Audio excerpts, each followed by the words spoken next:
సర్వేశ్వరుడుగా, పరమేశ్వరుడుగా, పరమాత్ముడుగా సకల లోక ప్రజల చేత నిత్యము పూజింపబడుతూ, ఆరాధింపబడుతూ, స్తుతింపబడుతున్నటువంటి మన కన్న తండ్రి అయిన దేవదేవునికి, ఆయన ప్రియకుమారుడు, ఈ లోక రక్షకుడు, మనుషులందరికీ ప్రభువైయున్న క్రీస్తు యేసు ద్వారా వేవేల కృతజ్ఞతాస్తుతులు, స్తోత్రాలు సమర్పిస్తూ ఉన్నాను.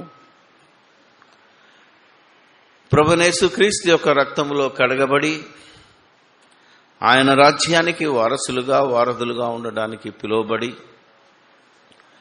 ఈ దినం ఆయన యొక్క బోధ లేదా దేవుని వాక్కు విని బ్రతుకులను మార్చుకోవాలనుకొని ఆశిస్తున్న మీ అందరికీ కూడా ప్రభువైన యేసుక్రీస్తు నామములోనే నా వందనాలు, శుభములు తెలియచేస్తూ ఉన్నాను. దేవుని కృపామహదైశ్వర్యం బట్టి, మన ప్రభువైన యేసుక్రీస్తు శిలువలో చేసిన త్యాగాన్ని బట్టి, పరిశుద్ధాత్మ మనలో ఉండి, మనతో ఉండి, నిత్యము మనల్ని జీవ మార్గంలో, పరలోక మార్గంలో నడిపిస్తున్నటువంటి విధానాన్ని బట్టి మనము ఇక్కడ చేరుకోగలిగాము, ఈ మాటలు వినగలుగుతున్నామే తప్ప ఇందులో బోధించే నా గొప్పతనం కానీ, నా జ్ఞానం, నా భక్తి లేదు.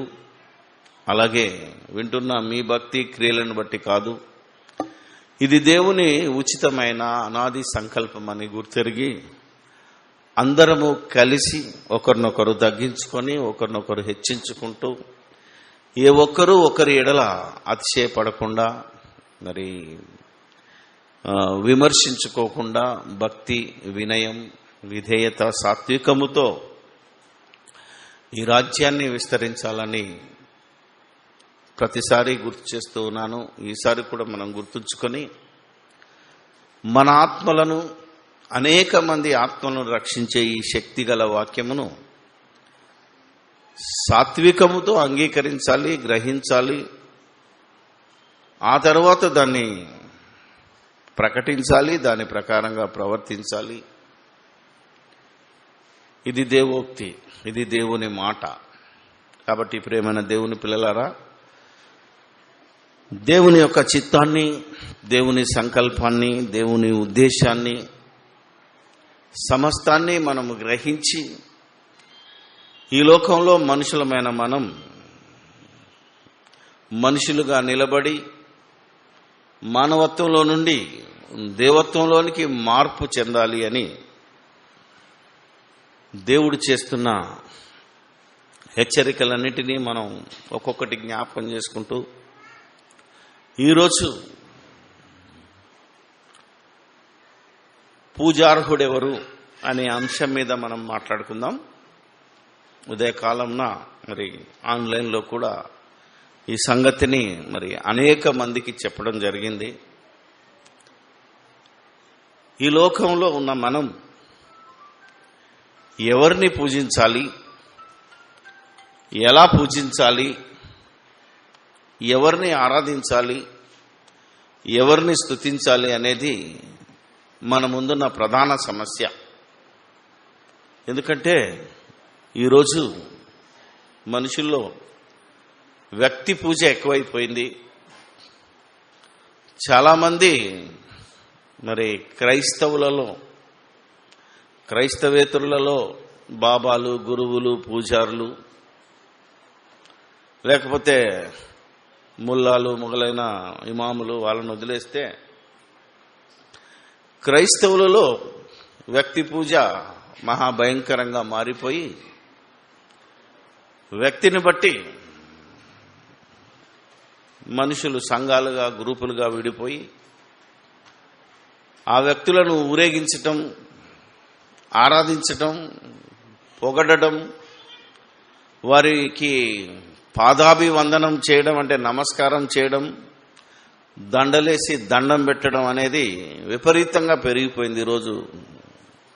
పైగా ఎవరి పేరు ముందైతే రెవరెండ్ అనే పదం ఉందో వారికి మరీ ఎక్కువగా గౌరవించటం అనేది ఈ సమాజంలో చూస్తున్నాం.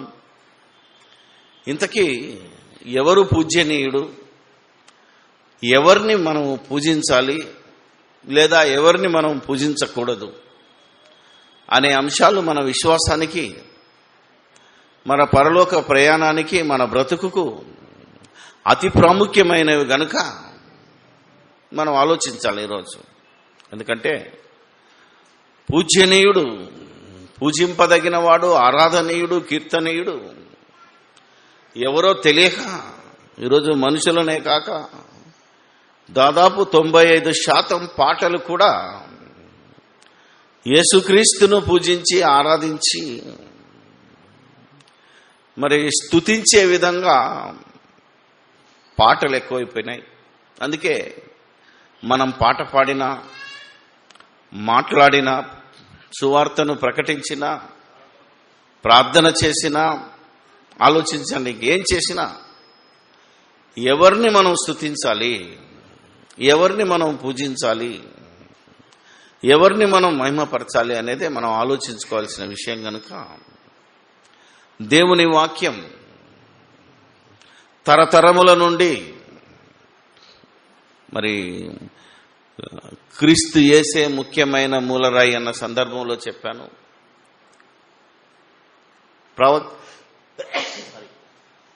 ప్రవక్తలు వేసిన పునాది, అపోస్తలులు వేసిన పునాది మీద ఈ సంఘము కట్టబడాలి అంటే ప్రవక్తల ద్వారా దేవుడు మాట్లాడినది, అపోస్తలుల ద్వారా దేవుడు మాట్లాడినది, దేవదూతల ద్వారా దేవుడు మాట్లాడిన సంగతులను మనం ఆలోచిస్తే, ప్రారంభంలో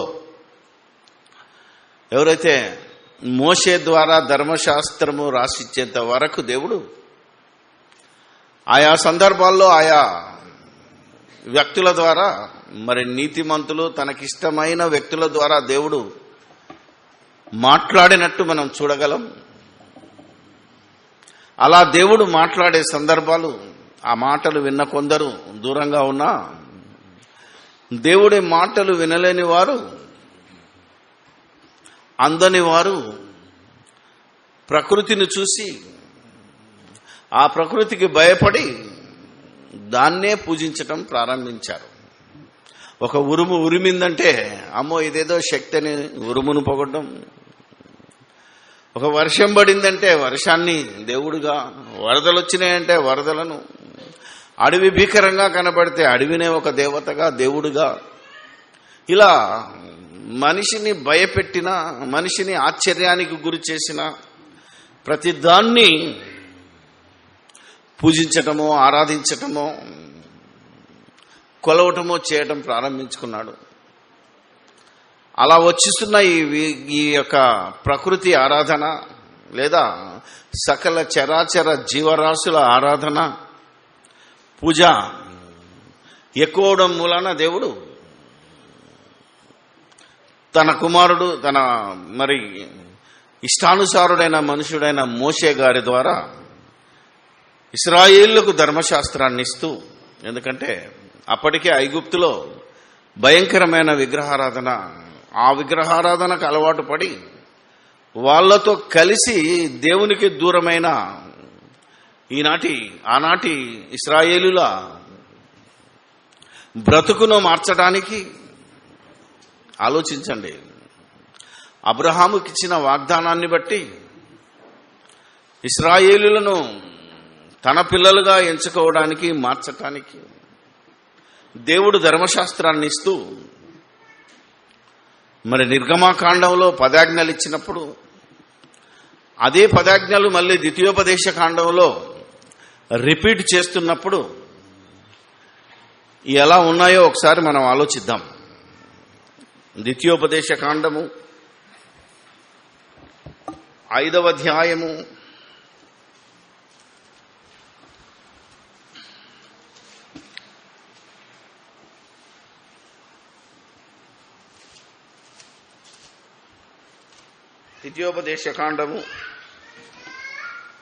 5వ అధ్యాయము 7-8 వచనాలను, నేను తప్ప వేరొక దేవుడు నీకుండకూడదు, నేనే దేవుణ్ణి, ఇంక దేవుడు ఎవరు లేరు, నువ్వు మాత్రం ఇశ్రాయేలుడా, నువ్వు మాత్రము ఇంకా తెలియని వాళ్ళు, ఇంకా దానికి అలవాటు పడ్డ వాళ్ళ గురించి మర్చిపో. నీకు మాత్రము వేరొక దేవుడు ఉండకూడదు. పైనున్న ఆకాశం అందే కాని, పైనున్న ఆకాశం అందే కాని, క్రిందనున్న భూమి అందే కాని, క్రింద ఉన్న భూమి అందే కాని, భూమి క్రిందనున్న నీలయందే గాని, భూమి క్రింద ఉన్న నీలయందే గాని, ఉండు దేని పోలికనైనా, ఉండు దేని పోలికనైనా విగ్రహమును చేసుకొనకూడదు. పోలికనైన విగ్రహమును చేసుకొనకూడదు. వాటికి నమస్కరింపకూడదు. వాటికి నమస్కరింపకూడదు. వాటిని పూజింపకూడదు. వండర్ఫుల్. వాటిని పూజింపకూడదు. ఇదే విషయం నిర్గమకాండంలో చెప్పాడు. అంటే విగ్రహారాధన చేయకూడదు, విగ్రహానికి పూజించకూడదు, నమస్కరించకూడదు అన్నాడు. అంతే. ఎవరిని పూజించాలో నన్ను పూజించమని అనలేదు ఇక్కడ. చూశారో లేదో మీరు జాగ్రత్తగా గమనిస్తే, బైబిల్ను ఆలోచిస్తే వాటిని పూజించకూడదన్నాడు. మరి ఈయనను చెబుతున్న దేవుణ్ణి ఏం చేయాలి? ఎందుకు విగ్రహారాధన చేయకూడదు? అవి మూగవు, మాట్లాడవు, శక్తి లేదు, వాటెవర్ ఇట్ మే, మనుషులు చేసిన పనులు గనక వాటిని పూజింపకూడదు, వాటిని ఆరాధింపకూడదు అన్నాడు. రైటే. ఇప్పుడు మరి ఎవరిని పూజించాలి? నిజంగా నీ దేవుడైన యెహోవాను నేను అన్నాడు. మీరు నన్ను పూజించండి అనలేదు. జాగ్రత్తగా గమనించాలి. అందుకే పూజ అనే పదానికి అర్థం తెలవాలి ఫస్ట్. ఈరోజు పూజ ఎలా చేస్తాం? అందులోంచి వచ్చినలే కదా, అవునా కదా? మన తాతలకు వెళ్తే ఒక మంచి గుడి కట్టి అందులో విగ్రహాన్ని పెట్టి మరి దానికి అభిషేకం చేయించి, అవునా కదమ్మా, దాని చుట్టూ ప్రదక్షిణలు చేయించి దాన్ని మరి గంట కొడుతూ నైవేద్యం సమర్పిస్తూ ధూపము దీపము ఇవన్నీ చేసేది పూజ. అలా చేసిన తర్వాతనే కదా మన వాళ్ళందరూ బయటకు వచ్చేది, భోజనం చేసేది. కాబట్టి ఇలాంటి వాటిని పూజ అంటున్నాం మనం. కాబట్టి అలాంటి వాటిని పూజింపకూడదు. It is right. అది పూజ తప్పు అంటున్నాడు. మరి ఇప్పుడు ఆరాధించటం అనే మాట వచ్చింది ఎందుకో? అదే మీరు కనుక 6వ అధ్యాయానికి వెళ్ళండి. ద్వితీయోపదేశ కాండము 6వ అధ్యాయం 4వ వచనానికి వెళ్తే, ఇశ్రాయేలు వినుము, దేవుడంతా రైట్ మాట్లాడతాడు. అంటే ఇశ్రాయేలు వినుము, వినుము, మన దేవుడైన యెహోవా, మన దేవుడైన యెహోవా, అద్వితీయుడగు యెహోవా, అద్వితీయుడగు యెహోవా, నీ పూర్ణ హృదయముతోను, నీ పూర్ణ హృదయముతోను, నీ పూర్ణ ఆత్మతోను, నీ పూర్ణ ఆత్మతోను, నీ పూర్ణ శక్తితోను, నీ పూర్ణ శక్తితోను నీ దేవుడైన యెహోవాను ప్రేమింపవలెను. నీ దేవుడైన యెహోవాను ప్రేమింపవలెను. It's wonderful thing. దేవుణ్ణేమో ప్రేమించమంటున్నాడు, ఇంకొక దగ్గరికి వెళ్తే దేవుణ్ణి ఆరాధించమంటాడు. అదే యేసుక్రీస్తు వచ్చి అంటాడు, నీ పూర్ణ హృదయంతో, నీ పూర్ణ ఆత్మతో, నీ పూర్ణ వివేకముతో నీ దేవుడైన ప్రభువును ఆరాధింపవలను అని మత్తయి సువార్తలు చెప్పాడు. ముఖ్యమైన ఆజ్ఞ ఏదంటే, సో దేవుణ్ణి ఆరాధించమంటున్నాడు, దేవుణ్ణి ప్రేమించమంటున్నాడు. కానీ పూజ మాత్రము విగ్రహాలకు చేసేదే పూజ కనుక అది మీరు చెయ్యకూడదు. తేడా గమనించండి. ఇప్పుడు దీని అర్థం ఏంటో తెలుసా మీకు? అర్థమైందా? ఇతర దేవుళ్ళు, దేవతలు అనబడిన వాళ్లకు రూపాలున్నాయి, ఆకారాలున్నాయి. అవి ఎలాంటి ఆకారమైనా, ఈ భూమి మీద ఉన్న ఈ జీవరాశులు కానీ, సముద్రంలో ఉన్నవారు కానీ, ఆకాశంలో ఉన్న నీళ్లలో కానీ, భూమి కింద నీళ్ళలో, ప్రతి రూపము మనిషి చేసిందైనా దేవుడు చేసిందైనా గుర్తుపెట్టుకోండి. ఎందుకంటే విగ్రహాలు అయితే మనిషి చేసినాయి, చెక్కతోటో రాయితోటో చేసినాయి. మరి ఇప్పుడు kodo, గొర్రెో, Ao, whatever it maybe, చేపలు, అవునా కదా, పాములో, ఇవన్నీ ఎవరు చేశారు? దేవుని సృష్టిలో ఒక భాగం. నేల మొలిపించింది, అవి పుట్టింది. వాటిని పూజించకూడదు అన్నాడు. వాటి రూపాన్ని పూజించకూడదు. ఆఖరికి మనిషి రూపాన్ని కూడా పూజించకూడదు. అర్థమైందా? ఎందుకంటే ఇది దేవుడు చేసిన పనైనా, ఇది మాట్లాడేదైనా, ఇది వాసన చూసేదైనా, ఇది రూపమే. అర్థమైందా లేదా? బతికున్న మనిషిని నువ్వు పూజించకూడదు. చచ్చిపోయిన తర్వాత అది విగ్రహం పెట్టినా దాన్ని కూడా నువ్వు పూజించకూడదు. మనిషి బొమ్మ, ఆ మనిషి ఎవరైనా ఎవరంటే ఈ భూమి మీద నరుడుగా జీవించిన ఆఖరికి యేసుక్రీస్తు బొమ్మనైనా విగ్రహాన్నైనా, మరియమ్మ విగ్రహమో, జోసెఫ్ విగ్రహమో, పావురం విగ్రహమో, ఏది కానీ ఇది కనబడే దేని రూపము అన్నాడు. అందుకే దేనిని పూజింపకూడదు. పూజ వీటికి సంబంధించింది అయితే వీటికి అర్పిస్తే నైవేద్యమో, బలో, ధూప దైవేద్యమో, దాన్ని పొగడమో ఏది చేసినా అది పూజ కిందికి వస్తుంది కనుక అది చేయకూడదన్న దేవుడు నన్ను ప్రేమించమంటున్నాడు, ఆరాధించమంటున్నాడు. చూసావా, నన్ను పూజించు అనే మాట ఇక్కడ చెప్పలేదు అంటే దాని అర్థం ఏంటో తెలుసా? అందుకే ఇంత టైం ఇచ్చాను మీకు. గుడ్ బాయ్ పొద్దున్నాడు. అందుకని దేవునికి ఆకారము లేదు గనక, ఆయన ఆత్మ గనక, నిరాకారుడు గనక ఒక ఆకారం ముందు పెట్టుకొని నిగ్రహం కోసం విగ్రహం పెట్టుకొని పూజ చేస్తే పూజ. ఇప్పుడు నాకు విగ్రహాన్ని చేసుకోకూడదు అన్నాడు, నాకు అసలు రూపమే లేదన్నాడు కాబట్టి నేను ఆత్మని అన్నాడు కాబట్టి ఏం చేయాలి మరి? ఆయనను పూజించండి, ఆరాధించండి అన్నాడా? పూజించండి అనకుండా ఆరాధించండి, ప్రేమించండి. It's wonderful word. అంటే బైబిల్లోనికి మనం కనుక దాన్ని జాగ్రత్తగా లోతుగా ఆలోచిస్తే ఈరోజు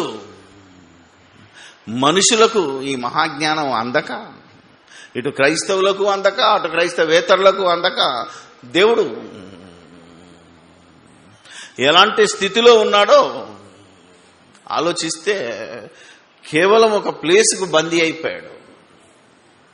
ఏది దేవాలయమో తెలియని పరిస్థితి, ఏది దేవుడో తెలియని పరిస్థితి, దేన్ని పూజించాలో దేన్ని ఆరాధించాలో దీనికున్న తేడా తెలియకుండా ఈ నరుడు, క్రైస్తవుడు కూడా కొట్టుమిట్టాడుతున్న దశలో దేవుని మాట ఎంత గొప్పగా ఉందో, ఎంత ఆలోచనాత్మకంగా ఉందో ఈరోజు మనం ఆలోచిస్తే, ఇప్పుడు మనం ఆలోచిద్దాం. ఇక ఈయనను ఆరాధించడం ఎట్లా, ఈయనను పూజించటం, ఈయనను ప్రేమించటం ఎలా అనేది మనం ఆలోచించాలి. ఈ ఆరాధన ఏదైతే ఉందో, మరొక సంగతి చెప్తాను ఈరోజు. కీర్తనల గ్రంథము, ఎందుకంటే మనం అక్కడికి వెళ్ళిపోతాం గనక, కీర్తనల గ్రంథము 96వ కీర్తన, కీర్తనల గ్రంథము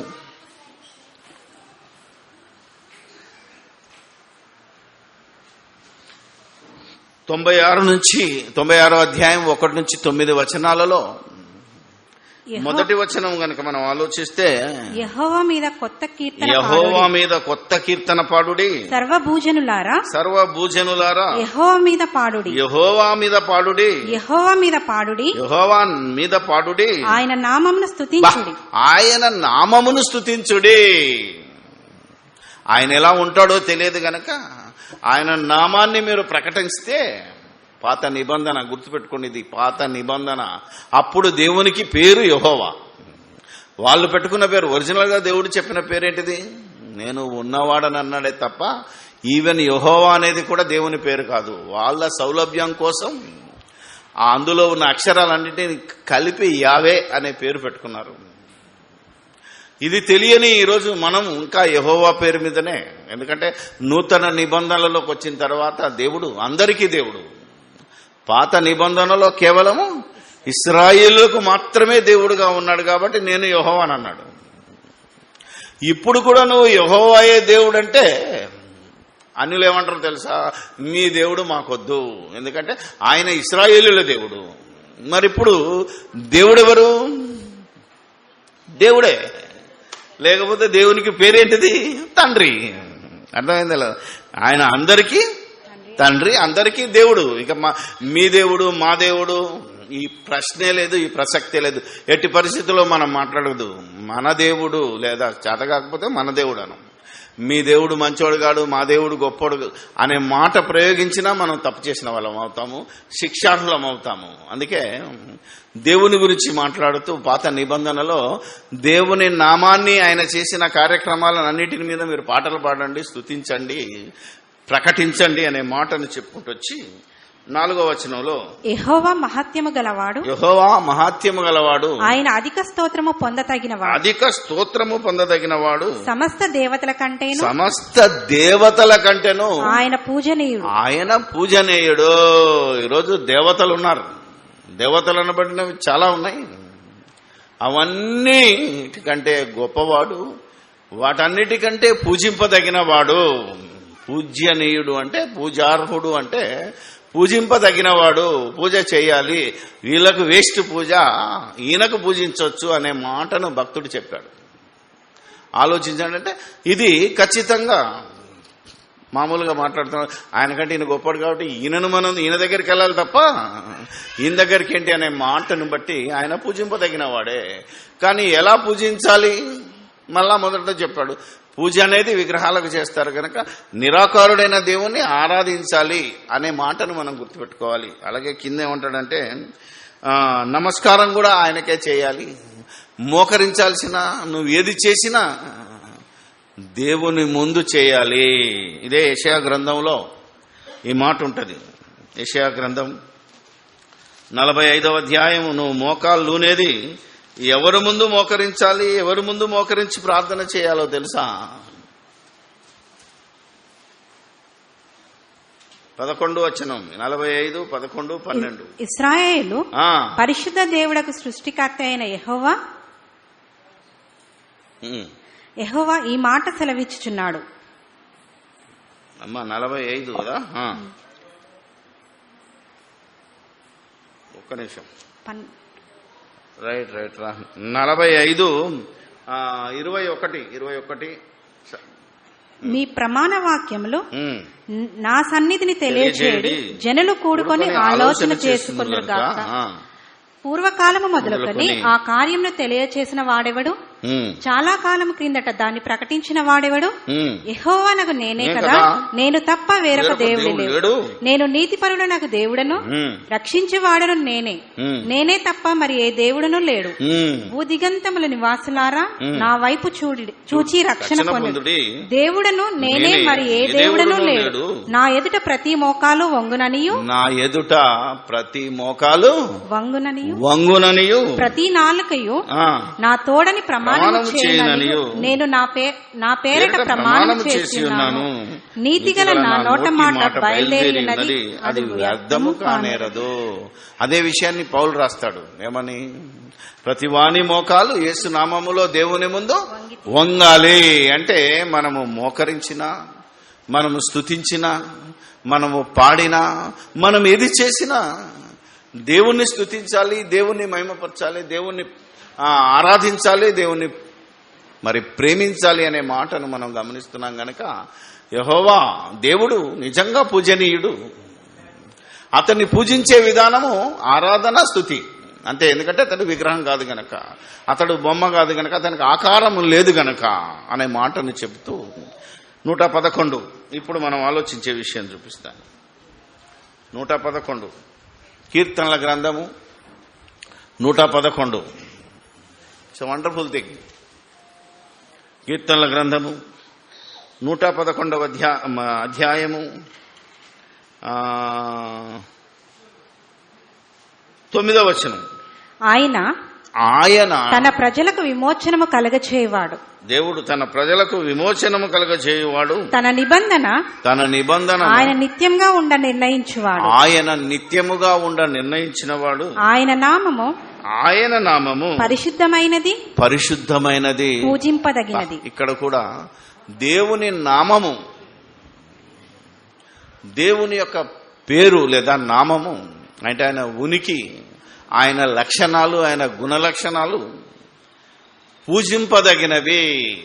పాత నిబంధనలో ఆయన పేరు యెహోవా గనక యెహోవాగా వారు పిలుచుకునే అవకాశము దేవుడు వారికి ఇచ్చాడు గనక ఆయన నామము పూజింపదగినది అంటున్నాడంటే ఆయనను పూజింపాలి అంటే గుర్తుపెట్టుకుని అదే మీరు ఎప్పుడు కానీ జ్ఞాపకం పెట్టుకోవాలి. ఏంటంటే ఆయనను అన్నాడు అంటే ఆయనకు ఆ రూపం లేదు, మనలాంటి మనిషి కాడు గనక ఆయన నామాన్ని మీరు పూజించండి. ఆయన నామము పూజింపదగినది. ఇంగ్లీష్లో ఏముంటుందో తెలుసా?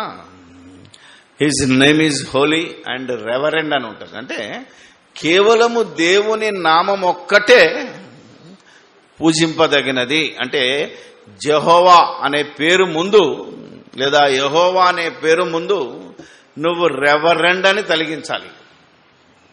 ఇప్పుడు గుర్తుపెట్టుకోండి అయ్యగారు, ఎవరు రెవరెండ్ చెప్పండి, ఎవరు పూజ్యనీయుడు, ఎవరు పూజార్హుడు అంటే దేవుడు ఒక్కడే గనక అది రెవరెండ్ జెహోవా అని పిలవాలి. కానీ యేసుక్రీస్తు నామాన్ని కూడా పూజించమని చెప్పలేదు బైబిల్లో, తెలుసులేదా మీకు? యేసుక్రీస్తును పూజించమని, యేసుక్రీస్తును ఆరాధించమని, యేసుక్రీస్తును స్తుతించమని ఎక్కడా బైబిల్లో లేదు. కానీ ఈరోజు యేసుక్రీస్తుకు మించిన దౌర్భాగ్యపు మనుషులు బయలుదేరి ప్రతి చిన్నవాడు రెవరెండ్ అని తగిలించుకోవడం, ఈ మధ్య చూస్తే బిషప్పులని తగిలించుకోవడం కూడా ఎక్కువైపోయింది పిచ్చి. ఎక్కడ పోయినా అడగదేమేందంటే నువ్వు రెవరెండ్ అని అడుగుతాడు. అసలు రెవరెండ్ అనే పదానికి అర్థం తెలియకుండా అన్య జనులు కూడా, బయట వాళ్ళు కూడా, నేను ఆల్ ఇండియా రేడియోలో మాట్లాడుతున్నప్పుడు ఆ డైరెక్టర్ వచ్చి అడుగుతాడు, మీరు రెవరెండేనా? రెవరెండ్ అయితేనే మాట్లాడాలంటాడు. ఒకసారి సెంట్రల్ చర్చ్ మెథడిస్ట్లోకి వెళ్ళినప్పుడు నువ్వు రెవరెండ్ అయితేనే పులిపీఠం ఎక్కువ క్యాస్క్ వేసుకో అంటాడు. అసలు ఈ రెవరెండ్ అనే పదానికి అర్థం తెలియకుండా మనుషులను ఎలా వెంట తిప్పుకుంటున్నారో, ఎలా మనుషుల చేత ఎలా పూజింపబడుతున్నారో, ఎలా ఆరాధింపబడుతున్నారో పాస్టర్లే, బోధకులే, సువార్థికులే, డైరెక్టర్లే, వాటెవర్గా ఈ బైబిల్ పండితులని పిలువబడుతున్న వారు ఏ రకమైన పూజలు అందుకుంటున్నారు అంటే, ఏ రకమైన ఆరాధనలు అందుకుంటున్నారు అంటే, దేవునికి చెందవలసిన ఈ ఆరాధన, దేవునికి చెందవలసిన ఈ స్తుతులు ఈ మనుషులు కొట్టేసి దేవుని ఆలయంలో దయ్యం కూర్చున్నట్టు వీళ్ళు కూర్చొని ఎలాంటి భయంకరమైన స్థితిలో ఉన్నారో మనం ఆలోచించాలి. ఎక్కడన్నా మీటింగ్కి వెళ్ళినా, సండే నాడు చర్చికి వెళ్తున్నాను అనుకోండి, లేదా పబ్లిక్ మీటింగ్కి వెళ్తున్నాను అనుకోండి, ఇక్కడెక్కడన్నా మీరు వెళ్ళి చూడండి, ఇక స్పీకర్ వస్తుండంటే ఏమండి దడ దడ దడదని సప్పుడు ఒకటి, సప్పట్లు ఒకటి, ఏమండి ఇక వీడు మహారాజు రాజా మార్తాండా, నువ్వు తప్ప ఈ దేశం, ఈ ప్రపంచంలో ఎవడు లేడనే విగ్రహారాధన కావచ్చు, పూజ కావచ్చు, స్తుతి కావచ్చు, సమస్త విధములైన వాటిని ఈ బోధకుడు పొందడం అనేది ఎంత దౌర్భాగ్యపు స్థితో, అదొక ఫ్యాషన్ అయిపోయింది. ఇది దేవుని ముసుగులో దయ్యంగాడు కూర్చొని దేవునికి చెందవలసిన ఆ అర్హతను, ఆ పూజను, ఆ స్తుతిని, ఆ మహిమను మనిషి పొందటం, మనిషికి చెందించటం అనేది ఆ సంఘములో ఉన్న వాళ్ళు ఎంత విగ్రహారాధన చేస్తున్నారో, ఎంత దౌర్భాగ్యపు పూజ. ఎందుకంటే ఆకారాన్ని పూజిస్తున్నారు, క్యారెక్టర్ తెలియదు నీకు గనక. మనిషిని పూజించే విధానం వచ్చి వాడికి శాలువా కప్పి, దండేసి, దండం పెట్టి, ఇంకా దుర్మార్గులు ఏం చేసుకుంటున్నాడంటే బయట ఉన్న బాబాల్లాగా కాలు దాపుతుంటే ఆడు వచ్చి మొక్కిపోతున్నాడు. సంఘస్థులందరూ సంఘ కాపరి పాదాలను మొక్కడం, నీవు ఎవడికి మొక్కాలా, ఎవడికి నమస్కరించాలా కనీసపు జ్ఞానము కూడా ఈరోజు సంఘాల్లో బోధింపబడటం లేదు. కనీసం బోధించేవాడికన్నా బుద్ధి ఉండాలిగా, మొక్కించుకునేవాడికి. ఆడు మొక్తానని వస్తే ఈడేం చేస్తాడు, కాలు దాపుతాడు. అర్థమైంది? ఈడేం జ్ఞాని, వీడేం మహాజ్ఞాని, వీడికేం భక్తుడు, వీడికేం భక్తి ఉన్నది, అసలు వాక్యం తెలుసా? సో మనము ఎవరిని పూజించాలి, ఎవరిని ఆరాధించాలి, ఎవరిని ప్రేమించాలి, ఇంతకీ బోధ చేస్తున్నాం అనుకోండి, నేనేమన్నా గొప్ప పని చెప్తున్నానా? మీరు ఆలోచించండి. చెప్పబడిన దాన్ని చెప్తున్నాను తప్ప ఇందులో నా శక్తి ఏమైనా ఉందా, నా భక్తి ఏమైనా ఉందా?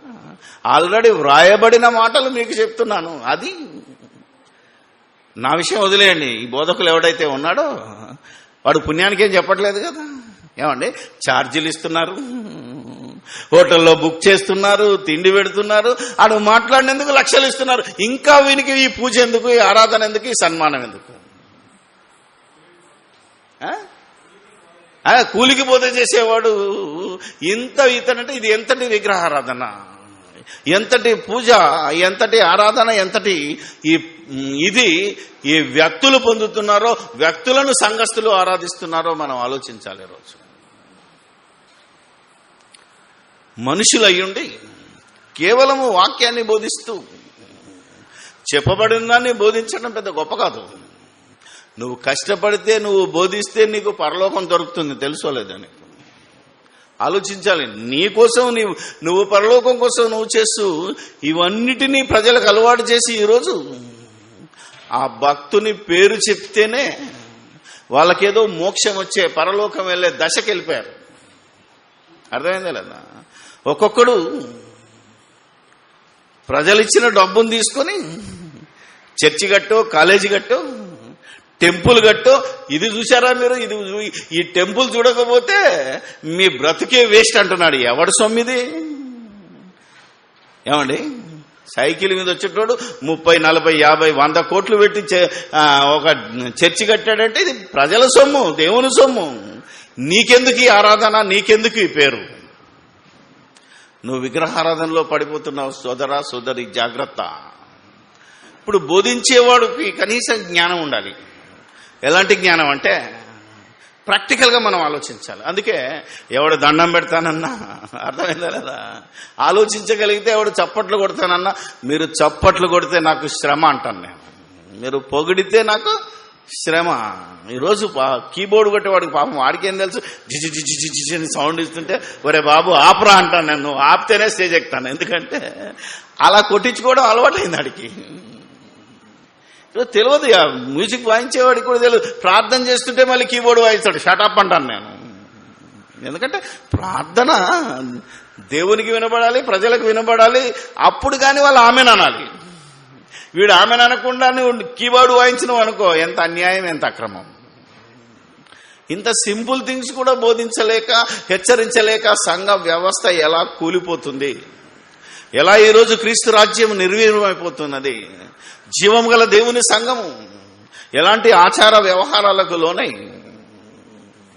భక్తిహీనతలోనికి, దయ్యపు స్థానంలోనికి వెళ్ళిపోతుందో మనం ఆలోచించాలి. అందుకే పరిశుద్ధాత్మ చేత వరాలు కలిగి బోధించి గొప్ప గొప్ప అద్భుతాలు చేసిన పౌలు చచ్చిపోయిలోనే బతికిచ్చినోడు. ఏమంటున్నాడో ఒకసారి ఈ బోధక సమూహం లేదా ఈ సంఘస్థులు గుర్తు చేసుకోవాలి. ఆ సంఘటనని మీకు గుర్తు చేస్తాను ఇప్పుడు. అపోస్తల కార్యములు, ఇట్స్ వండర్ఫుల్ వర్డ్. అపోస్తల కార్యములు 15వ అధ్యాయము. అపోస్తల కార్యములు రెఫరెన్స్ గుర్తుంచుకోవడము, బైబిల్ అంతా నాకు తెలుసు అనడం ఇది గొప్పతనం కాదు. కంటత వాక్యం వచ్చడం అనేది గొప్పతనం కాదు. ఇందులో ఉన్న సంగతులను ఆలోచించి గ్రహించి దాని ప్రకారంగా దేవుని ఆరాధించటం, దేవుని ప్రేమించటం మనం నేర్చుకోవాలి. ఈరోజు ఈ వ్యక్తి పూజను, మనుషులను పూజించే విధానం, మనుషులను గొప్పగా పొగిడే విధానం ఎలా మాయమైపోవాలో ఒకసారి ఉదాహరణ చూడండి. మమ్మును పోలి నడుచుకోండి అన్న పౌలు ఏ విధంగా చేస్తున్నాడో ఈరోజు మీరు ఆలోచిస్తే 7వ వచనం నుండి.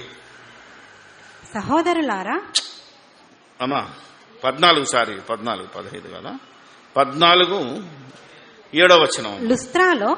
లుస్త్రలో బలహీన పాదములు గల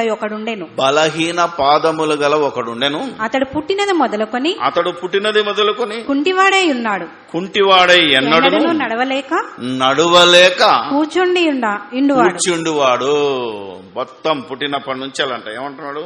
పుట్టినది మొదలుకొని కుంటివాడై ఎన్నడూ నడవలేక కేవలం బెడ్ మీద కూర్చుంటున్నాడట లుస్త్ర అనే పట్టణంలో. అతడు పౌలు మాటలాడుట వినెను. అతడు పౌలు మాటలాడుట విన్నాడు. అంటే దేవుని మాట ఎడల ఆసక్తి చూపిస్తున్నాడు. ఆయన ఎడల తేరి చూస్తున్నాడు. అబ్బా ఇంత బాగుంది ఈయన వాక్యం, దేవుడు ఇంత గొప్పోడా అని దేవుణ్ణి ఆయన మనసులో ఆరాధిస్తున్నట్టుగా మనం పౌలు గమనించినట్టుగా చెప్పొచ్చు. పౌలు అతని వైపు తేరి చూచి స్వస్థత పొందుటకు అతనికి విశ్వాసం ఉండేనని గ్రహించి స్వస్థత పొందాలి. ఎందుకంటే ఇంత మంచోడు వచ్చి నా దగ్గరికి నన్ను స్వస్థపరిస్తే బాగుండు అని ఆయన వైపు చూస్తున్నాడు అంటే దేవుని యందు భయభక్తులు కలిగినట్టుగా కనబడుతున్నది. ఓకే, ఏది లేకపోయినా దేవుడు చేయగలడు. నీ పాదములను మోపి సరిగ్గా నిలువమని బిగ్గరగా చెప్పినప్పుడు అతడు గంతులు వేసి నడవసాగాను. వండర్ఫుల్. అతడు గంతులు వేసి నడవసాగాను. జన సమూహములు పౌలు చేసిన దానిని చూచి లుకాయోనియా భాషలో దేవతలే మనుష్య రూపము దాల్చి మన యొద్దకు దిగి వచ్చి ఉన్నారని కేకలు వేసి బర్నబాకు ద్యుపతి అనియు పౌలు ముఖ్య ప్రసంగి అయినందున అతనికి హెర్మే అనియు పేరు పెట్టిరి. ద్యుపతి అంటే ఫుట్ నోట్ లో బృహస్పతి, ఈ రోజు మన భాషలో గురువు. పట్టణమునకు ఎదురుగా ఉన్న ద్యుపతి యొక్క పూజారి ఎడ్లను పూదండలను ద్వారముల యొద్దకు తీసుకుని వచ్చి సమూహముతో కలిసి బలి అర్పింపవలనని. ఎవరికి? పౌలుకు బర్నబాకి. వీళ్ళు దేవతలు వచ్చేసారు, పూజ చేద్దాం, బలిద్దాం, వీళ్ళకే నైవేద్యం పెడదాం, ఆరాధన చేద్దాం అనే ఒక మంచి స్థితిలోకి వచ్చాడు పూజారి కూడా. వాడు ఎందుకంటే అలవాట్లు ఉన్నాడు గనక. అపోస్తలులైన బర్నబాయు పౌలును ఈ సంగతి విని తమ వస్త్రములు చించుకొని సమూహంలోనికి చొరబడి, వీళ్ళను పొగుడుతున్నారు, మాకు పూజ చేస్తున్నారు, మాకు బలి అర్పిస్తున్నారు అంటే ఏం చేయాలి? ఖుషిగా ఫీల్ అయ్యాలి. ఈనాడు ఈ దుర్మార్గులు ఫీల్ అవుతున్నట్టు. అవునా కదా? మీరు ఆలోచిస్తే కాళ్ళు బయటికి దాపుతున్నారు చూసారా? వాళ్ళకు జ్ఞానోదయం ఆవారానికి ఏం చెప్తున్నాడా? అయ్యలారా చింపుకొని లోపలికి వచ్చి, అయ్యలారా మీరెందుకు ఇలాగు చేయుచున్నారు? మేము కూడా మీ స్వభావం వంటి స్వభావము గల నరులమే. మాకు అన్ని ఉన్నాయి, మేము మా చీమూరు నెత్తురు గల మనుషులమే. మీరెందుకురా బాబు మా ఇంట పడుతున్నారు? మీరు ఈ వ్యర్థమైన వాటిని విడిచిపెట్టి ఆకాశమును భూమిని సముద్రమును వాటిలో ఉండు సమస్తమును సృజించిన జీవము గల దేవుని వైపు తిరగవలనని మీకు సువార్తను ప్రకటించుచున్నాము. చూసారా, దేవుని స్తుతిస్తున్నారు. ఆయన గత కాలములలో సమస్త జనులను తమ తమ మార్గముల యందు నడవనిచ్చను. అది అజ్ఞాన కాలము. అయినను ఆయన ఆకాశము నుండి మీకు వర్షమును ఫలవంతములైన ఋతువులను దయచేయు ఆహారమును అనుగ్రహించుచు ఉల్లాసముతో మీ హృదయములను నింపుచు మేలు చేయుట చేత తన్ను గూర్చి సాక్ష్యము లేకుండా చేయలేదని బిగ్గరగా చెప్పిరి. వారిలాగు చెప్పి తమకు బలి అర్పింపకుండా సమూహములను ఆపుటకు బహు ప్రయాసం. ఈరోజు ఏ బోధకుడైనా ఎవడైనా ఇలా చెప్తున్నాడా? అబ్బా సంతోషంగా ఈ నన్ను పొగుడుతున్నాడు రా అని ఆలోచించినట్టయితే ఎంత అజ్ఞానపు దశలోనికి ఈరోజు బోధక సమూహం, ఎంత భయంకరమైన పౌలు పుట్టినప్పటి నుంచి ఏ నడవలేనటువంటి వాడిని బాగు చేస్తే వాళ్ళు ఇది మిరాకిల్, ఇది దేవతలే మా దగ్గరికి దిగొచ్చారని వాళ్ళు ఆకర్షించి ఆయనకు బలినిద్దాము, నైవేద్యం పెడదాము, పూజ చేద్దాము, ఆయనను ఆరాధిద్దాము అనే పరిస్థితికి వస్తే, ఒరే పిచ్చోళ్ళరా మేము కూడా మీలాంటి మనుషులమే, నువ్వు మాకేం బలివర్చలేదు, మమ్మల్ని ఏం పూజించాల్సిన అవసరం లేదు, మాకు నమస్కరించాల్సిన అవసరం లేదు, జీవము గల దేవుణ్ణి మీరు స్తుతించండి, జీవము గల దేవునికి మీరు పూజ చేయండి, మొక్కండి, ఆయన జీవుడు, ఆయన సజీవుడైన దేవుడు అని మీకు రుజువుగా ఒకప్పుడు రాజుల చేత, ఒకప్పుడు రాజ్యాధినేతల చేత ఈ లోకమంతా ప్రకటించాడు. ఇప్పుడు మీకు ఈ ఋతువులను, కాలాలను, ఈ పరిస్థితులను ఇచ్చి నేనున్నాను అని మీకు సాక్ష్యం ఇస్తున్నాడు. దేవుడు ఉన్నాడా అని ఎవడైతే డౌట్ వస్తుందో వాడికి ఇదిగో ఈ భూమి మీద జరుగుతున్న ఈ ఫలవంతమైన ఏమున్నాయి, ఆకాశము నుండి వర్షమును, ఫలవంతములైన ఋతువులను దయచేసు, ఆహారమును అనుగ్రహించుచు, ఉల్లాసములతో మీ హృదయములను నింపుచు, మేలు చేయుట చేత తన్ను గూర్చిన సాక్ష్యము చూసారా ఎంత బాగుందంటే, ఆ దేవుణ్ణి మీరు స్తుతించాలి, ఆ దేవుణ్ణి మేము మహిమపరుస్తున్నాము, ఆ దేవుణ్ణి మేము పూజిస్తున్నాము, ఆరాధిస్తున్నాము, వాట్ ఎవర్ ఇట్ మీ భాషలో, మీరు ఆయన వైపు తిరగండి రా బాబు అని అంత జనాలను ఆపేశారట బహు కష్టంతో. కానీ ఈ విషయం ఎవడైతే తన దగ్గరికి కాళ్ళు మొక్కడానికి వస్తున్నాడో, లేదా దండేసి దండం పెట్టడానికి వస్తున్నాడో, కిరీటం పెట్టడానికి వస్తున్నాడో, వాడికి ఏం చేయాలా? ఈ బోధకుడు చెప్పి ఆపాలా. లేకపోతే ఇది విగ్రహారాధనను, పూజను, ఎందుకంటే ఈ నర రూపాన్ని పూజించటాన్ని మనము ప్రోత్సహించిన వారం అవుతాము. ఈ ప్రశ్న పొద్దున ఆన్లైన్లో చెప్తే ఒకటి ప్రశ్న ఇస్తాడు, ఇప్పుడు ప్రసంగం చేసినాక బాగుంది అన్న, మీరు బాగా వాక్యం చెప్తున్నారు కనుక మీ మీద ప్రేమతో, అర్థమైందా లేదా, మీరంటే మాకు ప్రేమ కనుక, మీరంటే మాకు గౌరవం కనుక మరి శాలువా కప్పి దండేసి మిమ్మల్ని సన్మానిస్తే ఏంటిదంటే, అసలు నీ బుద్ధిలోకి ఏదైతే ఇది ప్రేమ అనేదే దౌర్భాగ్యం వస్తుంది, అది ప్రేమ కాదన్నా. అర్థమైంది, అది ప్రేమే కాదు. అలాంటి ఆలోచన నీకు ఎవడో చెప్పాడు, నేను చెప్తున్నాను, అసలు అది ప్రేమ కాదు, నీకు వచ్చిన ఆలోచనే తప్పు. ఓకే, బైబిల్లో ఉంది సన్మానించమని ఉంది, నీ తల్లిని తండ్రిని సన్మానించమనో, బాగుగా పాలన చేయు పెద్దలను సన్మానింపమని ఉండొచ్చు. ఇప్పుడు నీ తల్లిని తండ్రిని సన్మానించమంటే ఏం చేస్తావని అడిగాను. రోజు శాలువా కప్పి దండేసి దండం పెట్టి కాళ్ళు మొక్తావని అడిగాను. అది సన్మానం కాదు, అది చెయ్యకూడదు. నువ్వు మీ అమ్మ నాన్న చెప్పినట్టుగా బ్రతికి నీ జీవితాన్ని బాగుపరుచుకొని ఇతరులకు మార్గదర్శకుడిగా బతుకు, అది సన్మానం. ఇప్పుడు నన్ను సన్మానించాలనుకున్నావు చూసావా, ఇదే చెప్పాను, ఓపెన్గా చెప్పాను. నాకిడ దండేసినావు, శాలువా కప్పినావు, వెళ్ళిపోయి నువ్వు దౌర్భాగ్యపు మర్డర్లు, మానభంగాలు, దోపిడీలు, పైసలు సంపాదించే పని చేసినావు అనుకో, నీ సన్మానం వృధా, ఇటు నాకు శిక్ష, ఇటు నీకు శిక్ష తమ్ముడా. So wonderful thing. ఈ రకంగా ఈరోజు మనుషులను ఎడ్యుకేట్ చేయాలా, సంఘస్థులను ఎడ్యుకేట్ చేయాలా, నిన్ను నన్ను మనందరం కలిసి దేవుణ్ణి స్తుతించాలా, దేవుణ్ణి పూజించాలా, దేవుణ్ణి ఆరాధించాలి. ఇది మనం నేర్చుకోవాలి. ఇలా నేర్చుకుని మన బ్రతుకులు మార్చుకునే ఈ రోజు నుంచైనా ఏ సంఘము, ఏ సంఘస్థుడు కానీ, ఏ సంఘ కాపరి కానీ దీనికి అలవాటు పడ్డారో దీనిలో నుంచి బయటపడాలి. ఇలా చెబితేనే, ఇలా చెబుతుంటేనే వీళ్ళందరూ మనల్ని తిడుతున్నారు. ఆడికి వెళ్ళొద్దురా బాబు అట. ఎవడు చూసినా జాన్ దగ్గరికి వెళ్ళొద్దు అంటే, నేనేం తప్పు చెప్పట్లేదు, నేను తప్పు చేయమని, తప్పు చేస్తున్నాం మనం.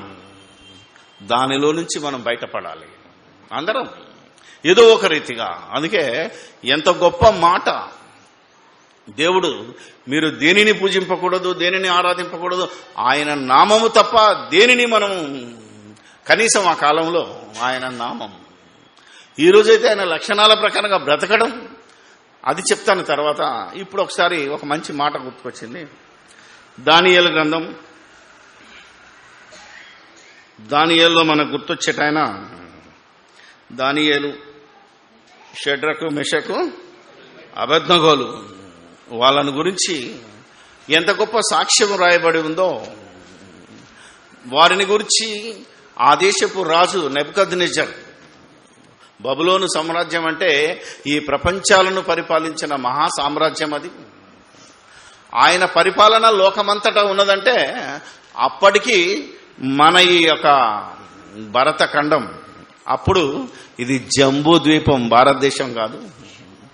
ఆలోచించాలి, ఇది జంబూ ద్వీపం 56 దేశాలతో కూడుకున్నది. క్రీస్తుకు పూర్వం వేదకాలంలో, అంటే ఈ బాబునోళ్ళు వచ్చి వేదాలు రాసే టైంకి మన దేశము కాశ్మీర్ నుండి కన్యాకుమారి వరకు అఖండ భారత్ లేదు, అది భారతదేశం కాదు.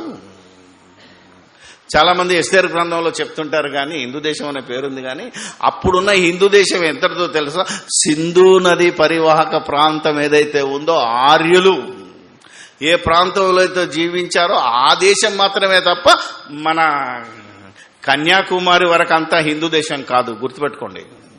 అప్పుడు చెప్పన్న దేశాలన్న శ్లోకాలనే ఉంటుంది. జంబూ ద్వీపం, జాంబవంతుడు పరిపాలించిన దేశం ఇది. 56 దేశాల సమూహం అప్పుడు. అది రాను మీరు గుర్తుపెట్టుకోండి 560 దేశాలైంది. ఎప్పుడు బ్రిటిషోడు ఈ దేశాన్ని ఆక్రమించక ముందు 560 సంస్థానాలు, ఒక్కొక్కడు ఎవడికి వాడే పరిపాలించుకున్నాడు. ముక్కలైపోయిన అప్పుడు భారతదేశం అని కాశ్మీర్ నుంచి కన్యాకుమారి, ఇప్పుడైతే ఏదో ఈరోజు మన హిందూ సోదరులు మనల్ని బలవంత పెట్టి భయపెడుతున్నారో అది అస్సలు లేదు. ఇది స్వతంత్రానికి పూర్వమే. స్వాతంత్రం వచ్చిన తర్వాత కూడా ఈ హైదరాబాద్ సెపరేట్ దేశం, తెలుసా లేదా మీకు? హైదరాబాదే సెపరేట్ స్టేట్.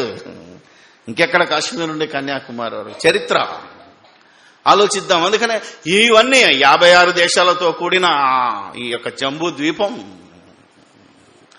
నెబుకద్నెజర్ కాలంలో ఆయన పరిపాలన కింద ఉన్నదని బైబిల్ సాక్ష్యం ఇచ్చింది. ఎందుకంటే నీ ప్రభుత్వము ఈ లోకమందంతటా వ్యాపించి ఉన్నదని దానియేలు గ్రంథం 4వ అధ్యాయము 22 ఒకసారి చదివితే మీకు అర్థమవుతుంది. చరిత్రకు ఆధారం బైబిల్. రాజా చెట్టు నిన్ను సూచించుచున్నది, నీవు వృద్ధి పొంది మహాబలము గలవాడవైతివి, నీ ప్రభావము వృద్ధి నొంది ఆకాశమంత ఎత్తయ్యను, నీ ప్రభుత్వము లోకమంతటా వ్యాపించున్నది. The great kingdom, Babylonian kingdom. ఆయనే హ్యాంగింగ్ గార్డెన్స్ అంటే వేలాడే ఉద్యాన వనాలు. ప్రపంచంలో 7 వింతల్లో ఒక వింత అది. ఆయన పరిపాలిస్తున్న కాలంలో షడ్రకు మిషకు అబేద్నెగోలు ఏమంటున్నారో 3వ అధ్యాయము 17వ వచనం దానియేలు. మేము సేవించుచున్న దేవుడు చూసారా, పూజించుచున్న మాట ప్రయోగించలేదు. మాటను కూడా మనం ఆలోచించాలి. సేవించటం అంటే నీ లక్షణాన్ని, నీ క్యారెక్టర్ని మేము ఆస్వాదించి ఆరాధిస్తున్న దేవుడు అని అర్థం. పూజిస్తున్నాడంటే చేతులతో దండం పెట్టి పూజలేసి నైవేద్యాలేసి ధూపదప్యం వాడితే పూజ. సేవించడం అంటే ఆరాధించటం. ఆయనను అందుకే యెహోవా ఉత్తముడని రుచి చూచి ఎరగడం, దేవుడు ఉత్తముడని. అందుకే పదాన్ని కూడా మనం ఆలోచిస్తే మండుచున్న వేడిమి గల ఈ అగ్నిగుండములో నుండి ఈ అగ్నిగుండములో నుండి మమ్మును తప్పించి రక్షించుటకు సమర్థుడు. What a wonderful word. మరియు నీ వశమున పడకుండా ఆయన మమ్ములను రక్షించును. Mind your business. తర్వాత అసలు సంగతి వేశాడు. ఇక ఇది రావాలి ఈరోజు క్రైస్తవుడికి. ఈరోజు ప్రపంచ మానవులందరూ ఈ మాటను పలకాలి. ఏంటిదో తెలుసా? ఒకవేళ ఆయన రక్షింపకపోయినా, మమ్మల్ని కాపాడక మేము కాలి సచ్చినా, చూసారా, రాజా నీ దేవతలను మేము పూజింపమనియు నీవు నిలువబెట్టించిన బంగారు ప్రతిమకు నమస్కరింపమనియు తెలుసుకొనుము. అంత పెద్ద రాజుకు ఎంత ధైర్యంగా చెప్పగలుగుతున్నారు అంటే, నువ్వు నిలబెట్టి పూజించమన్న దేవతలను మేము పూజించాం అంటే దేవతలను పూజించే విధానం. నువ్వు బంగారు ప్రతిమను, నీ ప్రతిమను పెట్టావు కనుక దానికి మేము నమస్కరించాము. నమస్కరించినా పూజించినట్టే. దేవుడేమన్నాడు? పూజింపకూడదన్నాడు. కాబట్టి మేము దేవుణ్ణే ఆరాధిస్తాము, దేవుణ్ణే స్తుతిస్తాము, దేవుణ్ణే మహిమపరుస్తాము అని గట్టిగా చెప్పేశారు. గట్టిగా చెప్పేసరికి ఏం జరిగింది మనందరికీ తెలుసు. వాళ్ళు రక్షింపబడి వాళ్ళతో పాటు మనకు కనపడ్డప్పుడు ఇప్పుడు నెబుకద్నెజర్ మనోనేత్రములు వెలిగింపబడి ప్రపంచానికి తెలియజేస్తున్నాడు దేవుడెవరో. ఆయన ప్రభుత్వం కింద అంటే ఎన్ని రాజ్యాలు ఉన్నాయో, ఎన్ని రాజ్యాలను ఆ రోజు నెబుకద్నెజర్ పరిపాలించాడో, ఆయన ప్రభుత్వము లోకమందంతటా ఉన్నది. అంటే మన దేశం అప్పుడు ఈ యొక్క భరత ఖండం లేదా ఈ యొక్క జంబూ ద్వీపంగా పిలువబడుతున్నది ఏదైతే ఉందో దానికి కూడా ఆయన ఒక తాకీదు రాసిచ్చాడు. ఏమనో తెలుసా? 28 నుంచి చదవండి. నెబుకద్నెజరు షద్రకు మేషేకు అబేద్నెగోయును వీరి దేవుడు పూజార్హుడు. ఎందుకంటే ఆడు పూజకు అలవాటు పడ్డాడు కాబట్టి ఆయనకు ఆ పదం రాదు. రాజుల భాష వేరుంటది. అందుకే ప్రజలందరి భాష ప్రకారంగా వీరి దేవుడు పూజార్హుడు. ఒరిజినల్ గా అతడు ఇశ్రాయేలుడైతే స్తోత్రార్హుడు అని రాస్తాడు, స్తుతింపదగినాడు ప్రవక్త అయితే.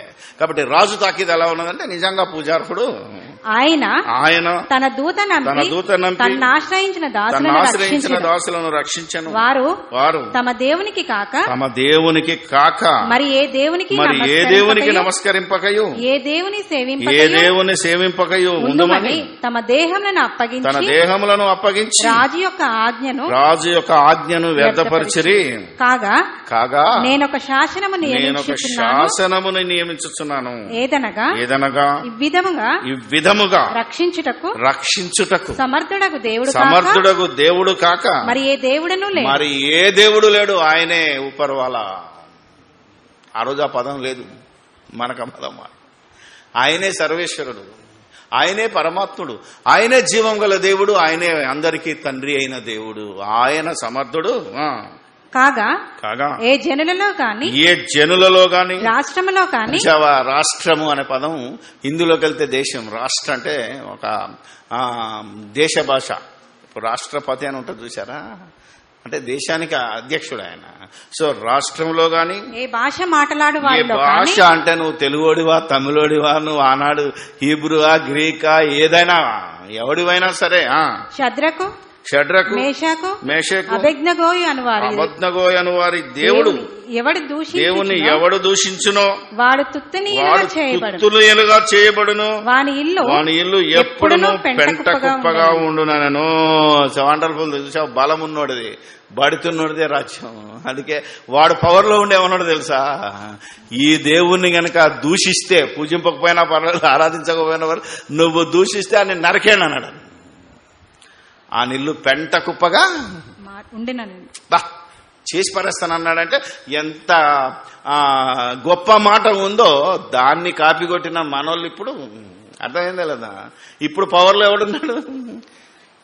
ఈ దేశంలో పవర్ ఉన్నదంతా బ్రాహ్మణ సమాజమే గనక, హిందూ సమాజమే గనక ఎప్పుడైనా వాళ్ళ దేవుణ్ణి దూషిస్తే, వాళ్ళు నమ్ముతున్న దేవుని దూషిస్తే ఖచ్చితంగా నేను కొడుతున్నారు. రైట్, అది అర్థమైందా లేదా?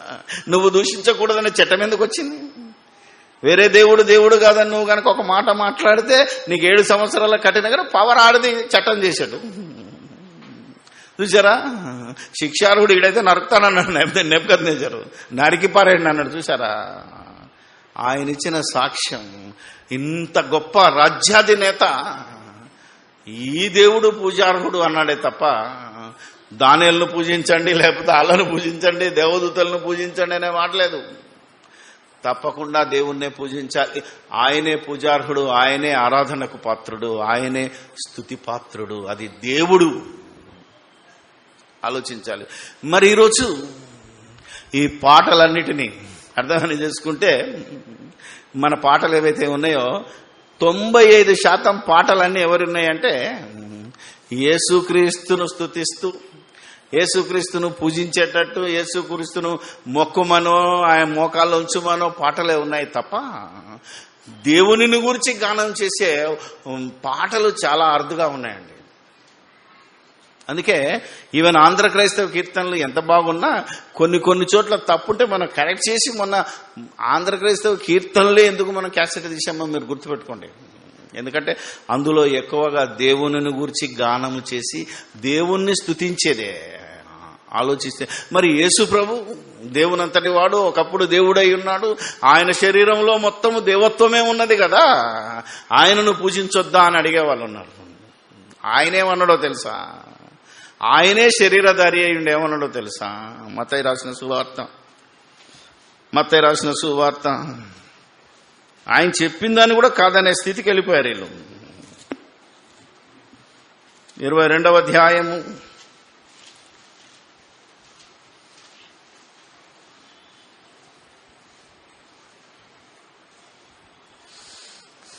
37. అందుకాయన నీ పూర్ణ హృదయముతోను నీ పూర్ణ ఆత్మతోను నీ పూర్ణ మనస్సుతోను నీ దేవుడైన ప్రభువును ప్రభు అనేది లావుగా రాసింది కనుక అది దేవునికి సంబంధించి. ప్రభు అయిన దేవుడు అంటే యెహోవా అప్పటి కాలంలో. ఇప్పుడు తండ్రి ఆయనను ప్రేమించవలను. ఇది ముఖ్యమైనది మొదటిదైన ఆజ్ఞ. చూసారా, ధర్మశాస్త్రంలో ముఖ్యమైన ఆజ్ఞ ఏదంటే యేసుప్రభు చెప్తున్నాడు, దేవుణ్ణి మీరు ఆరాధించండి, ఆయనను పూజించండి, నన్ను కాదు. యేసుప్రభు చెప్పాడు నన్ను మీరు పూజించాల్సిన, ఎందుకంటే ఆయన ధర్మశాస్త్రం లాగిన నేను తప్ప మీకు వేరొక దేవుడు ఉండకూడదు. అందుకే నేను దేవుని కుమారుని అని అన్నిసార్లు ఎందుకు చెప్పాడో, నేను మనుష్య కుమారుని ఎందుకు చెప్తున్నాడో, నన్ను కాదు మీరు ఆరాధించేది, నా ద్వారా దేవుణ్ణి ఆరాధించమంటాడు. అందుకే యోహాను 4:24 ఏముంది, దేవుడు ఆత్మ గనక ఆయనను ఆరాధించువారు ఆత్మతోను, అంటే పరిశుద్ధాత్మతోను, సత్యం అంటే నా ద్వారా మీరు. అందుకే ప్రతి వాని మోకాలు యేసు నామములో దేవుని ముందు వంగి తీరాలి. దట్ ఈజ్ లవ్ ఆఫ్, అంటే దేవుణ్ణి ప్రేమించటం అనేది. దేవుణ్ణి ఎలా ప్రేమించడం అంటే, దేవుణ్ణి ఎలా ఆరాధించడం అంటే, ఒకవేళ ఆత్మకు లక్షణాలు ఉన్నాయి, ఆ ఆత్మను నువ్వు పూజించాలి అంటే ఆత్మతోనూ సత్యముతోనూ, అంటే నీ పూర్ణ హృదయం, నీ పూర్ణ ఆత్మ, పూర్ణ వివేకముతో దేవుని గొప్పతనం ఆలోచించాలి మనం. అందుకే ఎఫ్ఎస్సీ పత్రికలో కనుక మీరు ఆలోచిస్తే, సిలువ వేయబడిన క్రీస్తు బోధ సంగీతములతోనూ పద్యములతోనూ అని ఉంటుంది చూసారా. కొలసి పత్రిక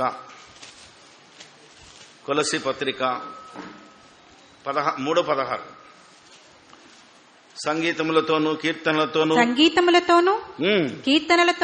ఆత్మ సంబంధమైన పద్యములతోనూ ఒకడు బోధించుచు బుద్ధి చెప్పుచు కృపాసహితముగా మీ హృదయములలో దేవుని గూర్చి గానము చేయుచు సమస్త విధములైన జ్ఞానముతో క్రీస్తు వాక్యము మీలో సమృద్ధిగా ఉండనీయుడి, మరియు మాట చేత కాని క్రియ చేత కాని మీరేమి చేసినను ప్రభువైన యేసు ద్వారా తండ్రి అయిన దేవునికి కృతజ్ఞతాస్తుతులు చెల్లించుచు సమస్తమును ఆయన పేరట సమస్తమును యేసు ప్రభు పేరట మీరు చేయండి అని ఎంత చక్కగా వ్రాయబడి ఉందో. ఇది దేవుడే. యేసు ప్రభువునే మీరు ఆరాధించకూడదు, యేసు ప్రభువునే స్తుతించకూడదు, నన్నే స్తుతించాలని చెబితే ఈరోజు ఈ సంఘము, ఆ సంఘ నాయకుడిని ఈడు గొప్పోడని, ఈడు పెద్దోడని, ఈడు అలాంటోడు ఇలాంటోడు ఆయనకి మహిమలు తగిలించి, బిరుదులు తగిలించి, ఏ రకంగా ఒక మనిషిని ఆరాధిస్తూ, ఒక మనిషిని పూజిస్తూ, వాడికి నమస్కరిస్తూ ఎంత భయంకరమైన విగ్రహారాధన చేస్తున్నారో మనం ఆలోచించాలి. దేవుణ్ణి ప్రేమించటం అంటే ఎలాగా? దేవుడు చెప్పాడు మీరు నన్ను ప్రేమించండి, కాకుండా నిన్ను వలె నీ పొరుగువానిని ప్రేమించమన్నాడు. ఆఖరికి నన్ను ప్రేమించకపోయినా పర్వాలేదు అన్నాడు. కనుక ఆయనను ప్రేమిస్తే ఎలాగంటే, పొరుగువానిని ప్రేమిస్తే ఆయనను ప్రేమించినట్టే. కనుక ఆ ఆజ్ఞ యొక్క పరమార్థాన్ని తెలుసుకొని మనము మన జీవితంలో మరి దేవుణ్ణి పూజిస్తూ ఆరాధిస్తూ ముందుకు సాగాలి. యేసు ప్రభుని గురించి పాడొద్దంటే ఆయన చేసిన కార్యాలు, ఆయన గురించి వాక్యం చనిపోయాడు, తిరిగి లేచాడు, మళ్ళొస్తున్నాడు, మీకు శిక్షిస్తాడు, ఇవన్నీ పాటల రూపంగా ప్రకటించే. ఇది సువార్త ప్రకటన కిందకి వస్తుంది, స్తుతి కిందికి రాదు. యేసు ప్రభువా నిన్నే స్తుతిస్తును, నీవే మా దేవుడవయ్య అనేది తప్పు. అర్థమైందా లేదా? అలా ఆలోచించాలి. అలా ఆలోచిస్తే భక్తులు చాలామంది అపార్థం చేసుకొని చాలా వరకు కొందరు అవే పాటలు రాశారు. వాటిని అన్నిటిని మనం సరిదిద్దుకుంటూ రావాలి, సరి చేసుకుని. ఎందుకంటే ఒకప్పుడు వారికి అందింది అంతే, ఇప్పుడు మనకు అందింది కనుక మనం మార్పు బైబిల్ ప్రకారంగానే, బైబిల్ మార్చలేము, మన విధానము, మన స్తుతి, మన ఆరాధన టైపు మార్చుకుంటున్నాం. ఎందుకంటే అలవాటైన దాంట్లోంచి బయటకు వచ్చి ఏ విధంగా మనం దేవుణ్ణి స్తుతించాలో నేర్చుకుంటున్నాం. కనుక యోహాను రాసిన మొదటి పత్రిక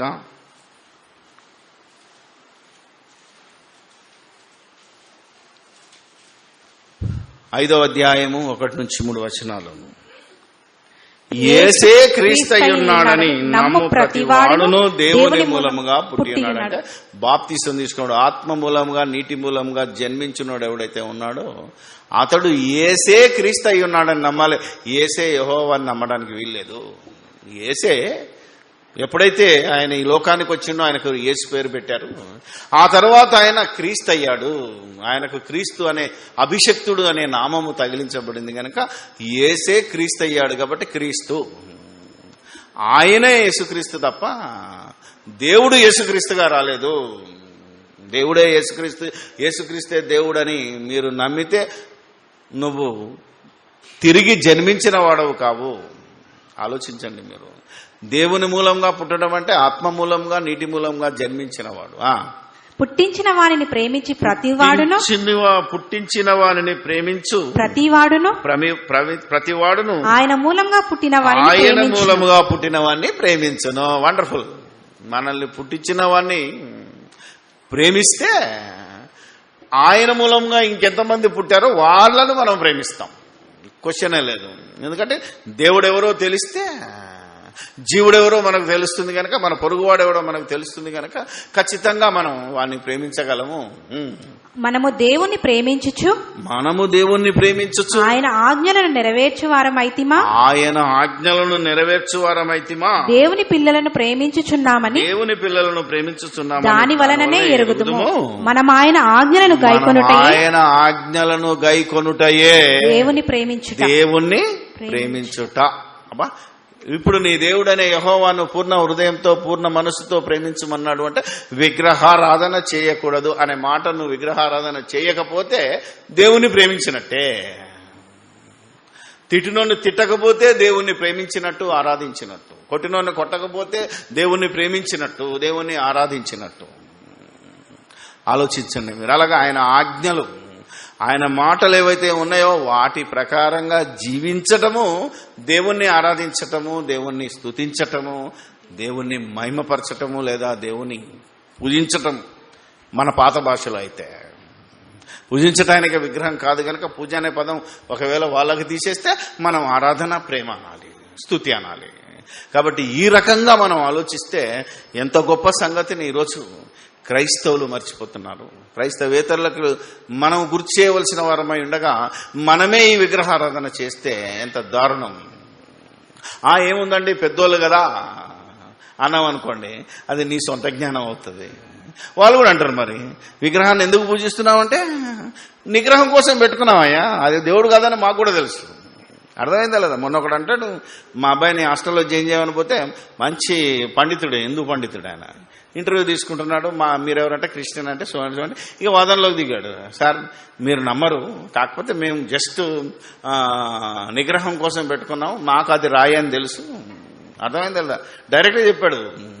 అంటే ఈ రాయికే ఇంత విలువిస్తే అర్థమైందా లేదా?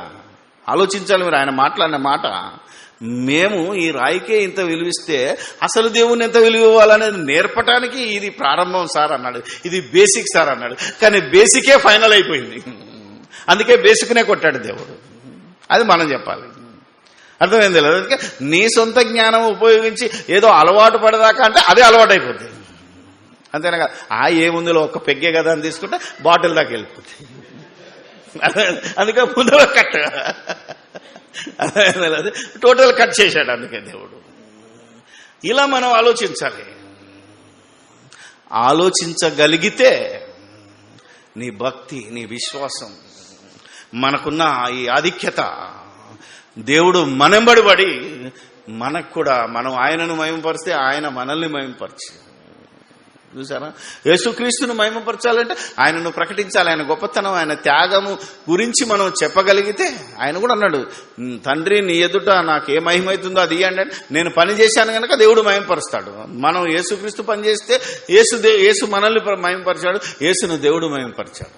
అందుకే యేసు చేసిన త్యాగాన్ని ప్రకటించకుండా సువార్తను ప్రకటిస్తే ఆయనను మహిమపరిచినట్టు, దేవుని ఆజ్ఞలు పాటిస్తే దేవుణ్ణి స్తుతించినట్టు, ఆరాధించినట్టు, ప్రేమించినట్టు. ఇలా మనం ఏది చేసినా దేవుణ్ణే ఆరాధించాలి, పూజించాలి, స్తుతించాలి. అంతే తప్ప వేరే ఏ మనిషిని నమ్మకూడదు, ఏ మనిషిని పూజించకూడదు. ఆడెంత గొప్పోడైనా ఆడి కాళ్ళ మీద పడకూడదు. అది పడితే నువ్వు ఒక బాబాను మొక్కినట్టు, ఒక మనుషులను మొక్కినట్టే అవుతుంది తప్ప, నువ్వెంత గొప్పోడివైనా, నువ్వెంత మర్మములు తెలిసినోడివైనా, నువ్వెంతటి భక్తిను అని ఫోజు కొట్టినా ఈరోజు నీ భక్తి చెల్లదు గనక మొక్కించుకోవడం తప్పు, మొక్కడం మరి తప్పు. ఇది విగ్రహారాధన కిందికి వస్తుంది, ఇది పూజ కిందికి వస్తుంది కనుక ఇలా ఎవరిని పూజించకుండా, అందుకే మొదటి నుంచి నేను చెప్తున్నాను, వ్యక్తిని పూజించటం మానుకోవాలి. వ్యక్తి పూజ కూడా విగ్రహారాధన. ప్రార్థన చేసుకున్నాం. పరిశుద్ధుడా, ప్రేమా నమ్మకం కలిగిన మా ప్రియ పరలోకపు తండ్రి, మీ ఘనమైన నామానికి వేలాది స్తుతి స్తోత్రాలు చెల్లిస్తున్నాం. ఒకప్పుడు షడ్రకు మెషకు అబేద్నెగోలు ఇచ్చిన సాక్ష్యం, వారిని రక్షించకపోయినా కాపాడకపోయినా నువ్వు దేవుడవని మనసులో ఒప్పుకోవడమే నిన్ను స్తుతించటం.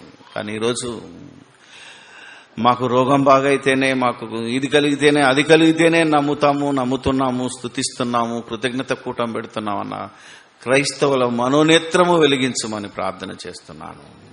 దేవా, నువ్వు మాకేది ఇచ్చినా ఇవ్వకపోయినా మాకు ఈ బ్రతుకునిచ్చినందుకే మేము స్తుతిస్తున్నాం.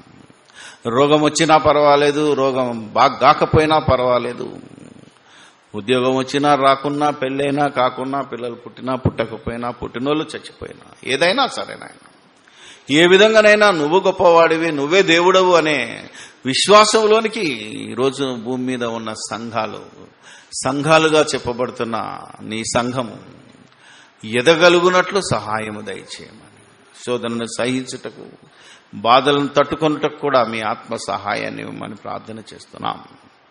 పూజార్హుడవు నీవేనని, దేవా నా తండ్రి స్తోత్రార్హుడవు నీవేనని నిన్ను ఆత్మతోనూ సత్యముతోనూ స్తుతించి ఆరాధించే లెవెల్కు ప్రపంచ క్రైస్తవ్యము ఎదిగి దాని ప్రకారంగా బ్రతికి అనేకులను, ఎంతమంది అయితే మీరు తెలియకుండా విగ్రహారాధనకు లోనయ్యారో, వ్యక్తి పూజను చేస్తున్నారో, రాజకీయ నాయకులను పూజిస్తున్నారో, వాళ్ళందరి మనోనేత్రమును వెలిగించుటకు క్రైస్తవులమైన మేము నడుము కట్టి ముందుకు సాగగలుగునట్లు మీ ఆత్మ చేత ముద్రించి మీ వాక్యపు వెలుగులో క్రైస్తవులమైన మమ్మల్ని అందరినీ నడిపించుమని, నడుచుచుండగా సహాయము దయచేయమని, విన్న వాక్యము నిష్ప్రయోజనము కాకుండా అది ఫలము తీసుకొచ్చేటట్టు సహాయము దయచేయమని, సమస్తము మీకే స్తుతి స్తోత్రాలు చెల్లిస్తూ